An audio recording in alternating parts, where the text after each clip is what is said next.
हम इस मुल्क के साथ क्या कर रहे हैं? 17 सीटों वाले हुकूमत नहीं कर सकते हैं। हुकूमत उसने करनी है जिसने 180 सीटें ली हैं। कि ये कौम चाहती है कि उनके हर दिल अजीज लीडर इमरान खान, उनको फौरी तौर पर रिहा किया जाए। इमरान खान को रिहा किया जाए और उनकी अहलिया को रिहा किया जाए। कि कौम ने मैंडेट दे दिया। इमरान खान ने अपनी पूरी जिंदगी, चाहे वो कोई भी फील्ड हो, उन्होंने इस कौम को मायूस नहीं किया। इसी तरह इस कौम ने भी 8 फरवरी को इमरान खान को मायूस नहीं किया। इससे मैं 10 महीने बाद बर्दाश्त नहीं हो रहा। इन्हें क्या हो गया? ये मैं इंसानियत पे बात कर रहा हूं, इस तरह की बात करते हैं। चेयरमैन साहब, मैंने सिर्फ एक मौजू पे बात करनी है और वो है इंसानियत। जो कुछ हुआ पिछले कुछ अरसे में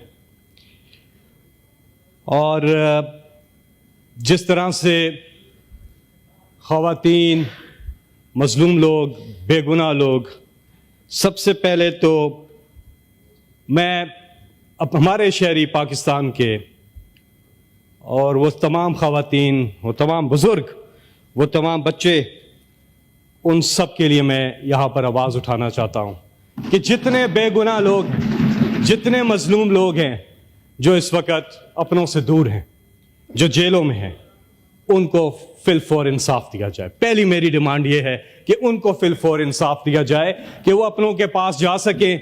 और जितने बेगुनाह लोग हैं, जो कसूरवार हैं, उन पे कानून के मुताबिक इंसाफ होना चाहिए उनके साथ। लेकिन जो बेगुनाह लोग हैं, जो मजलूम लोग हैं, उनको फिलफौर रिहा किया जाए।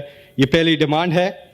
और साथ में जिस तरह से इस कौम ने 8 फरवरी को, अनप्रेसिडेंटेड है पाकिस्तान की हिस्ट्री में, जिस तरह से ये लोग निकले कि हमने देखा कि बल्ला बंद है, लीडर बंद है, लीडरशिप बंद है, कैंपेन बंद है, कैंडिडेट्स बंद हैं, इंटरनेट बंद है, मोबाइल फोन बंद है, मगर इस कौम का जज्बा फिर भी बुलंद है। इस कौम ने जिस तरह से पाकिस्तान बनाने की तहरीक में कायदे आजम मोहम्मद अली जिन्ना के साथ जो जज्बा दिखाया था, आज वो पाकिस्तान बचाने की तहरीक में वो जज्बा इमरान खान के साथ इस कौम ने दिखाया है 8 फरवरी को। Thank you ji. सर, मैं आप पब्लिक इंपॉर्टेंस पे कोई बात कर रहे हैं, वही कर रहा हूं। कंक्लूड करें प्लीज। चेयरमैन साहब प्लीज, मैं बड़े अरसे के बाद बात कर रहा हूं, आप प्लीज मुझे कंटिन्यू करने दीजिए। जी प्लीज, बाकी मेंबर ने भी बात करनी है। जिस तरह से इस कौम ने जो मैंडेट दिया है 8 फरवरी को इमरान खान को, उसके बाद एक चीज वाज़ेह है कि ये कौम चाहती है कि उनके हर दिल अजीज लीडर इमरान खान, उनको फौरी तौर पर रिहा किया जाए। इमरान खान को रिहा किया जाए और उनकी अहलिया को रिहा किया जाए।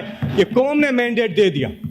और हमारे बाकी साथी सेनेटर इजाज चौधरी, उनके लिए सर प्लीज प्रोटेक्शन ऑर्डर जारी करें। ये उनका आईनी हक है कि वो आए और यहां पर कमेटी की मीटिंग्स और हाउस की प्रोसीडिंग्स जो हैं वो अटेंड कर सकें। ये भी मेरा यहां से आपसे ये मुतालबा है। इमरान खान ने एक बात की और वो बात की फतेह मक्का की।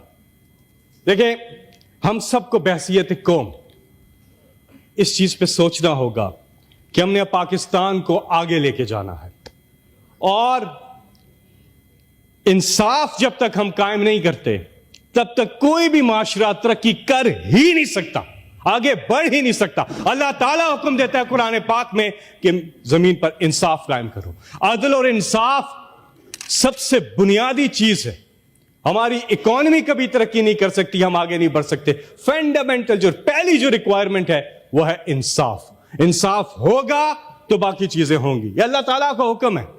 हमारा मुल्क बहुत आगे जा सकता है। मैं 8 फरवरी की जो बात कर रहा हूं उसमें क्या हुआ, क्या अनप्रेसिडेंटेड था, पहले गौर करें कि हुआ क्या। यह कौम जाग गई है, इस कौम में शऊर आ गया है और वो आबादी 70% हमारी आबादी नौजवानों पर मुश्तमिल है। ये बहुत बड़ी पोटेंशियल है। 40 साल से कम उम्र के लोग 70% है। उन्होंने अपना फैसला दिया है, उन्होंने इस सिस्टम को ट्रस्ट किया है। उन्होंने कहा हां हम जमहूरियत पर यकीन रखते हैं और उन्होंने आके ये सारी पाबंदियों के बावजूद उन्होंने अपने राइट को एक्सरसाइज किया और एक फैसला दिया है। यकीन करें, इतना बड़ा पाकिस्तान के पास ये मौका है, इतना बड़ा ये मौका है पाकिस्तान के पास कि हमारी ये जो यूथ है, जो 70% है, हमने इनको मौके देने हैं। और कोई शक नहीं कि पाकिस्तान तरक्की ना करे। ये वो यूथ है, हम शहरों की बात करते हैं, मैं गांव देहातों के नौजवानों की यूथ की बात करता हूं और मैं उन्हें खराज तहसीन पेश करता हूं जो हमारे गांव देहातों के जो नौजवान हैं और जो खवातीन हैं, दोनों को उनमें जो टैलेंट है, जो मुल्क को आगे ले जाने का जज्बा है, हमें अभी इसको जाया नहीं करना है। बहुत बड़ा नादिर मौका है 8 फरवरी को जो हुआ। थैंक यू जी। लेकिन चेयरमैन साहब प्लीज डू नॉट, आप बीच में वो करते हैं तो पूरा आपने वो, कोई डिस्कशन करनी है तो कॉलिंग अटेंशन मैं लेके आए यही please। बात कर रहा हूं कि क्या आगे की हिकमत अमली नहीं, क्या होनी कॉलिंग चाहिए? अटेंशन लेके आए, कोई मैं- मोशन लेके आए प्लीज। इससे मैं 10 महीने बाद बर्दाश्त नहीं हो रहा, इन्हें क्या हो गया ये? मैं इंसानियत पे बात कर रहा हूं, इस तरह की बात करते हैं। नहीं, 2 मिनट आप खामोश कोई नहीं हो मोशन सकते। लेके आप आए, अजीब बात आप कर कोई रहे हैं। टूल्स मुझे लेके आए। बोलते हैं, मैंने बोला आपके बीच में, मैंने बिल्कुल नहीं बोला, फैसल- मुझे बात करने दे। सेनेटर फैसल साहब, मैं एक बात, मैंने इनके बीच में नहीं बोला, ऐसे बीच में बोल रहे हैं। आखिरी 1 मिनट प्लीज। सर आप प्लीज मेरी बात आखिरी सुनिए, 1 मिनट, मेरी प्लीज। बात सुन ले। मैं आखिरी बात कर रहा हूं, मैं अपनी बात खत्म कर रहा हूं। सर एक हम ये डेफिसिट, वो डेफिसिट, एक सबसे बड़ा डेफिसिट जिसका खात्मा बहुत ज्यादा जरूरी है और वो डेफिसिट है ट्रस्ट डेफिसिट। क़यादत और कौम के बीच में ट्रस्ट डेफिसिट का खात्मा, ये सबसे जरूरी चीज है और वो उन्होंने करके दिखाया 8 फरवरी को। उन्होंने कहा हाँ हम एतमाद करते हैं इस लीडर पर, और अगर मैंडेट चोरी करके कोई हुकूमत आती है तो ये ट्रस्ट डेफिसिट खत्म नहीं होगा और पाकिस्तान आगे नहीं जा सकता। जब आप मैंडेट का एहतराम करें, 17 सीटों वाले हुकूमत नहीं कर सकते हैं। हुकूमत उसने करनी है जिसने 180 सीटें ली हैं और तहकीकात Thank you, होनी जी। चाहिए।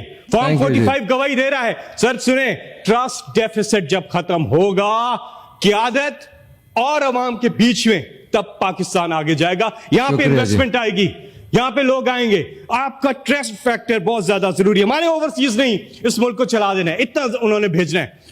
लेकिन जो जिसको वोट दे रहे हैं, जिसका मैंडेट है, उसको हुकूमत करने का हक हासिल होना चाहिए। मैं सर आखिर में यह बात करूंगा कि जो कुछ भी हुआ, एक चीज को जिंदा रखने के लिए आप अपनी पूरी कोशिश करें। जिंदगी तो खत्म हो जानी है एक दिन, सब ने चले जाना है। अल्लाह ताला की जात बाकी रहनी है, सब ने चला जाना है। दुनिया फानी है, इसके बाद की जिंदगी जो है बाकी रहनी है। हमारे दिन गुजरते जा रहे हैं, हमें समझ ही नहीं आ रही हम करते क्या जा रहे हैं अपने आप के साथ। दिन तो गुजरते जा रहे हैं, खत्म ठक, अल्लाह के हजूर पेश होना है फिर। लेकिन क्या हम आपस में बैठ के, मैं सब साथियों को कहता हूं कि क्या हम ये सोचते हैं कि क्या हम एक बुनियादी चीज जिसको कायम रखना हमें हमारी अव्वलीन जिम्मेदारी है और वह इंसानियत, उसके लिए सोच करें, उसके लिए काम करें। और कोई शक नहीं है कि जो हमारी कौमी यकजहती है उसको बहाल करने का ये शुक्रिया बहुत जी। बड़ा नादिर मौका है। चेयरमैन शुक्रिया साहब साहब। मुझे खत्म करने दे मेरी बात, मुझे शुक्रिया। खत्म करने दे, फिर मैं शुक्रिया। आप मेरी बात खत्म करने थैंक दे यू मुझे। जी। सेनेटर मैं ये कह रहा हूं, नसीबुल्लाह बाज़ई साहब, सेनेटर नसीबुल्लाह बाज़ई साहब, थैंक यू सर। आपकी बात खत्म हो गई, प्लीज माइक खोलें फैसल साहब का 1 मिनट के लिए। जो माइक खोलिएगा, मैं आखिरी बात कर रहा हूं। बाज़ई हमें साहब बस आखिरी ये 1 सेकंड। नादर मौका मिला है 8 तारीख को कि हम कौमी यकजहती को बहाल करें। ये बहुत ज्यादा जरूरी है और आगे हमने बढ़ना है। फतेह मक्का की बात की, इमरान खान ने बहुत जबरदस्त बात की है। ट्रूथ एंड Thank- रिकंसिलिएशन की बात की है, बहुत जबरदस्त बात की है। आए उस पर अमल करें Thank you और जी। जो अल्लाह ने हमें हुक्म दिया उस पर अमल दरामद करें। अल्लाह ने शुक्रिया। जो हुक्म दिया, सुने सुने, आखिरी बात कर रहा हूं, आखिरी बात। चेयरमैन साहब प्लीज डू नॉट इंटरप्ट, आप मुझे खत्म करने दे मेरी बात, मैं खत्म करने आपने दे। 10 दफा आखिरी बात कर ली सेनेटर आखिरी साहब। आखिरी बात में आप बार बार बीच में आ रहे हैं ना, तो वो बात पूरी नहीं हो रही। जी सेनेटर साहब, इन्हें बड़ी तकलीफ हो रही है। सेनेटर साहब प्लीज। देखे आप जब बोल रहे हैं मैं बीच में नहीं बोला हूं। सेनेटर साहब। सालों साल नरगिस अपनी बेनूरी पे रोती है, बड़ी मुश्किल से होता है चमन में दीदावर पैदा, वो आंख, वो विजनरी आंख कि देख सके कि अल्लाह ने हमारे मुल्क को क्या नहीं दिया, हर चीज दी है, कुदरती वसाइल दिए, सारे मौसम दिए, दरिया, समंदर, पहाड़, लेकिन हम इस मुल्क के साथ क्या कर रहे हैं? थैंक यू जी, ये सब थैंक यू चीजें जी, हमारे पास है बहुत शुक्रिया। और अल्लाह ने हमें लीडर सेनेटर नसीबुल्लाह बाज़ई साहब प्लीज तशरीफ रखें। फैसल साहब तशरीफ रखें, नो तशरीफ रखें प्लीज। सेनेटर नसीबुल्लाह बाज़ई साहब प्लीज। Thank you sir. जी सेनेटर साहब प्लीज तशरीफ रखें, तशरीफ रखें प्लीज, तशरीफ रखें। मैंने आपको जी सर आखिरी बात खत्म नहीं है।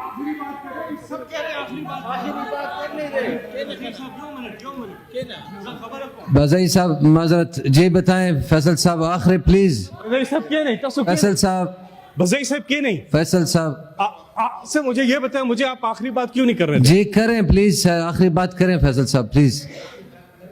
अल्लाह ने कुरान पाक में एक चीज, उसके साथ मैं अपनी बात खत्म करता हूं इस आयत के साथ। इसमें मैसेज और एक जगह नहीं है, मिसालें दे के अल्लाह ने बार बार कुरान मजीद में एक चीज बोली है कि जब वो इंसान के बारे में कहते हैं कि वो बीच दरिया के मौजों ने उसे आग घेरा और वो मुसीबत में था, यानी कि डूबने वाला था, उस वक्त उसने अल्लाह को पुकारा और जब अल्लाह ने उसको खुशकी पे ले गया अल्लाह ताला और उसकी मुसीबत से उसको निकाल लिया तो वह अल्लाह को भूल गया जैसे कि पहली दफा याद ही नहीं किया था। अल्लाह कहते हैं दर हकीकत इंसान बड़ा नाशुक्रा है। आज Thank you, पाकिस्तान का सबसे बड़ा प्रॉब्लम जो है, आज पाकिस्तान का सबसे बड़ा प्रॉब्लम यह है कि हम नाशुक्र क्यों हो चुके हैं। हमें अल्लाह ने जब सब कुछ दिया हुआ है, हम क्यों नहीं सोचते कि हम इतना फायदा उठा सकते हैं इन चीजों से। और मैं फिर कहूंगा कि हमारी सबसे बड़ी पोटेंशियल हमारी नौजवान आबादी है। हम तरक्की कर सकते हैं, आगे जा सकते हैं कि अगर हम अल्लाह की दी हुई नेमतों का शुक्र अदा करें और सही तरह से चले। कोई शक नहीं है मुश्किलात से निकलेगा पाकिस्तान अगर होगा अल्लाह पर ईमान, और इंशाअल्लाह ऐसा होगा। ये पाकिस्तान तरक्की कर सकता है, सिर्फ हमें जरूरत समर की है कि हम इस वक्त इस नादर मौके से भरपूर फायदा उठाएं। चेयरमैन साहब आखिरी बात करूंगा, उसके बाद मैं आपसे इजाजत चाहूंगा। ये सारे लोग मुझे बीच में अगर इंटरप्ट करते रहेंगे तो बात नहीं चलेगी। देखें मैं जब आखिरी बात करें जी चेयरमैन साहब, चेयरमैन साहब ये क्या तरीका है? खत्म करें फैसल साहब प्लीज, प्लीज आप चेयर को मुखातिब हो, आप खत्म करें प्लीज। बात फैसल साहब प्लीज बात करें परवाह न करें। बड़े अफसोस की बात है। जी सेनेटर साहब आप प्लीज इनको बोलने दें, प्लीज बोलने दें प्लीज। जिस तरह से जी आपकी बारी जिस है। तरह से इमरान खान ने अपनी पूरी जिंदगी, चाहे वो कोई भी फील्ड हो, उन्होंने इस कौम को मायूस नहीं किया, इसी तरह इस कौम ने भी 8 फरवरी को इमरान खान को मायूस नहीं किया। ये कौम खिराज तहसीन की मुस्तहिक है। अक्सर लोग कहते थे कि जैसी कौम वैसे हुक्मरान। नहीं, अंडर एस्टिमेट मत करें इनको। ये तो वो कौम बन गई है जो माशाल्लाह, ये हमारे पास बहुत बड़ा मौका है चेयरमैन साहब, बहुत बड़ा मौका है, हम इससे फायदा उठाएं और हम लोगों के मैंडेट की कदर करें। जो जिन लोगों ने जिन्हें वोट दिया उनकी उस मैंडेट की कदर करें। This is the only way forward for Pakistan. यकीन करें पाकिस्तान को तरक्की करने से कोई नहीं रोक सकता। इस दुआ के साथ कि अल्लाह पाकिस्तान का हामी और नासिर हो, हम यकजा रहे, हम ये मुल्क बड़ा आगे जा सकता है और हम इंसाफ का निजाम कायम करें, जुल्म का खात्मा करें और हम एक चीज कर दें। जितने बेगुनाह लोग हैं, मैं आखिर में ये रिपीट करूंगा कि जितने बेगुनाह लोग हैं प्लीज उनके साथ फिल फॉर इंसाफ किया जाए। अल्लाह ताला को इंसाफ करने वाले लोग पसंद हैं, अल्लाह ताला इस चीज़ को पसंद करता है। कुरान मजीद में बार बार है इंसाफ कायम करे, यही एक डिमांड है आज। आपका बहुत बहुत शुक्रिया। Thank you ji.